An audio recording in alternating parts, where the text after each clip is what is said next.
Bien, donc maintenant, définissons ce qu'on appelle le centre de gravité G d'une section.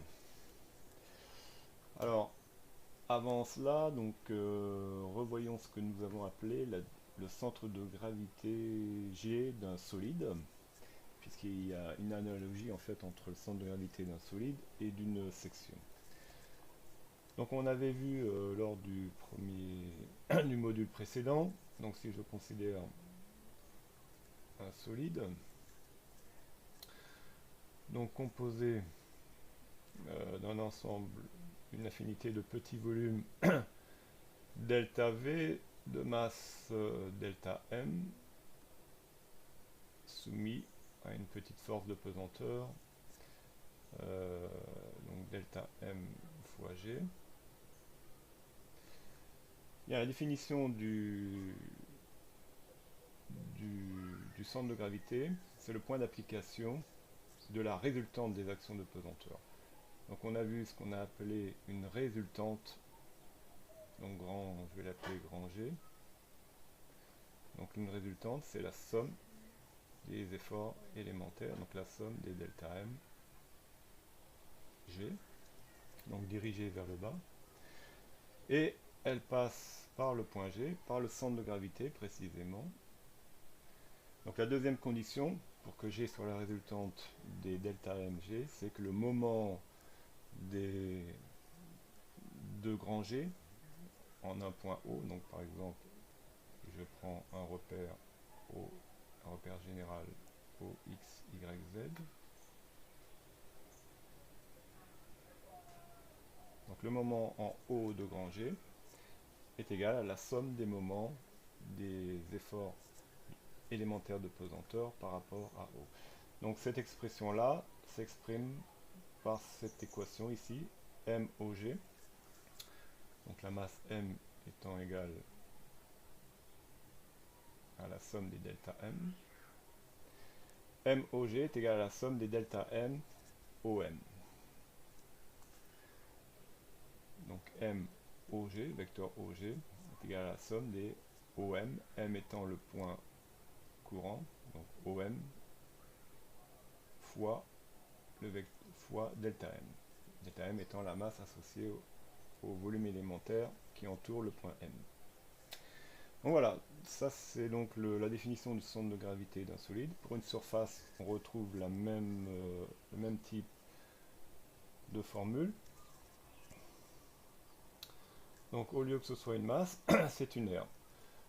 Donc autrement dit, pour définir le centre de gravité d'une section, donc je considère une section sigma, donc d'air grand A en centimètres carrés.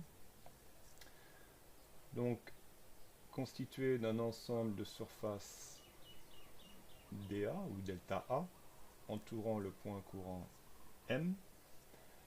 Donc dans un repère OXY, je suppose que ma surface, ma section se trouve dans le plan OXY. Et bien donc la définition du centre de gravité G de ma surface sigma va correspondre à cette définition ici, AOG, donc A étant la surface en centimètres carrés, fois le vecteur OG est égal à la somme des delta A OM. Delta A étant la surface élémentaire entourant le point M. Donc si je projette l'équation numéro 2, donc ça va me donner grand A fois donc les coordonnées de OG, donc c'est XG, YG, est égal à l'intégrale de somme de OM/DM, donc intégrale vecteur OM pour coordonnées X, Y, DM, DA, pardon. Donc ça me donne deux équations, une sur X, donc AXG égale la somme de X, DA, AXG égale la somme de X, DA, et la deuxième, AYG égale la somme de y dA.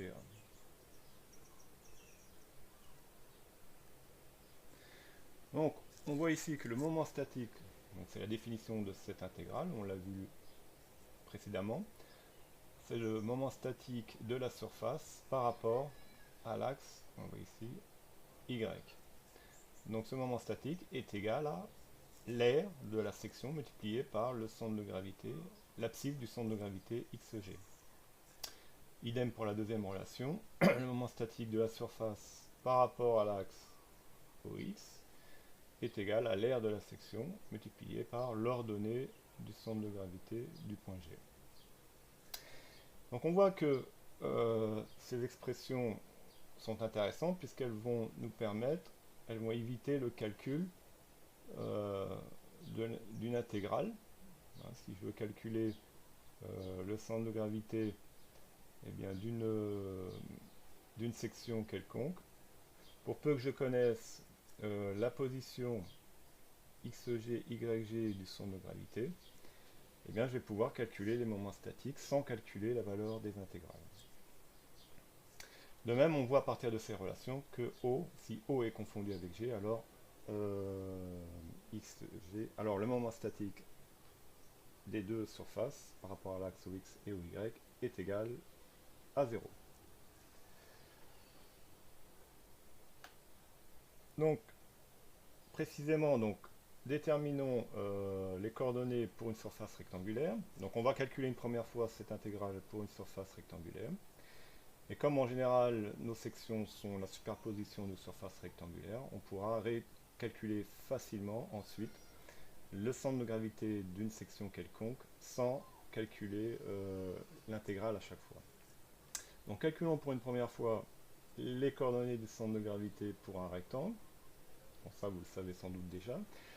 Donc par rapport à ce qu'on a vu précédemment, on a déterminé que le moment statique d'un rectangle de largeur b de hauteur h était égal à bh carré sur 2, moment statique par rapport à l'axe OX. Donc je peux l'écrire sous la forme BH fois H sur 2. Donc faisant apparaître de cette manière l'aire A du rectangle, multiplié par YG, donc on voit que YG est égal à H sur 2. De même pour le moment statique par rapport à l'axe OY, est égal donc à BH fois B sur 2. Donc on voit ici que B sur 2 est égal à XG. Autrement dit, on a démontré que ce qu'on appelle le centre de gravité d'un rectangle est situé au centre, c'est-à-dire à l'intersection des diagonales du rectangle, donc situé à B sur 2 et H sur 2 à partir du point O. De même, on pourrait démontrer pour un triangle, si on calcule les intégrales, que le centre de gravité est situé au tiers de l'angle droit, donc au tiers de la longueur à partir de l'angle droit, donc ici à A sur 3, et pour Y à B sur 3.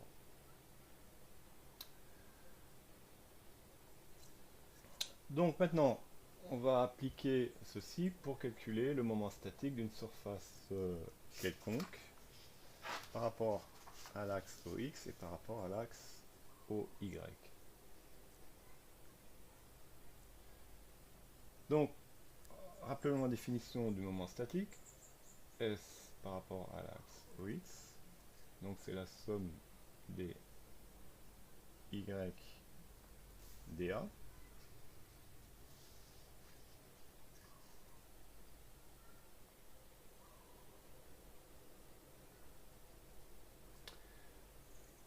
Donc, quand je fais la somme sur toute la surface de ma section, alors je peux la décomposer, donc cette surface, en la somme de deux surfaces élémentaires, donc pour la section sigma 1, que je vais appeler 1, et la section 2, donc le rectangle 1 qui est celui du bas, le rectangle 2 qui est celui du haut.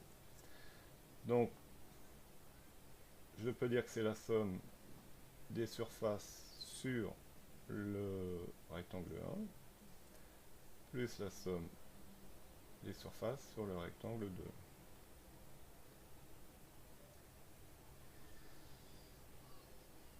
Mais par définition, donc le moment statique de la surface totale, donc je peux dire que A, donc A, la surface 1, la section 1 a pour surface A1, la section 2 a pour surface A2, et donc la section totale a pour surface grand A, pour R, grand A égale à A1 plus A2. Donc par définition, le moment statique de la surface totale, c'est AYG.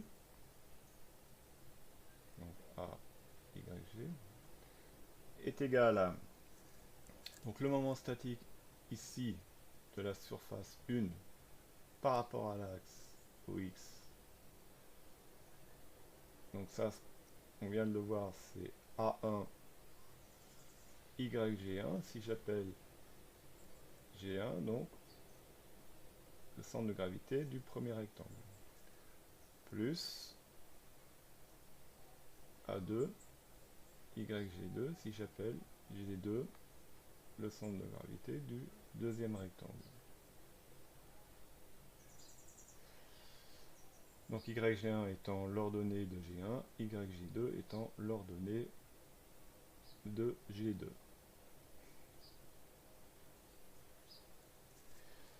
Et YG étant l'ordonnée du point G qui est quelque part ici. Alors situé sur l'axe de symétrie, donc on peut dorénavant dire que XG est égal à 0. Car G appartient toujours à l'axe de symétrie du solide, de la section, si la section possède un axe de symétrie. Donc on voit bien ici que la section possède un axe de symétrie qui est l'axe OY. Ce sera toujours le cas pour les sections que l'on considérera. Donc XG est égal à 0 et YG donc est égal à A1 YG1 plus A2 YG2 divisé par A. Donc voilà comment on déterminera les coordonnées du centre de gravité d'une section quelconque. A noter que si on avait un évinement dans la section, et au lieu d'avoir un signe plus, on aurait un signe moins.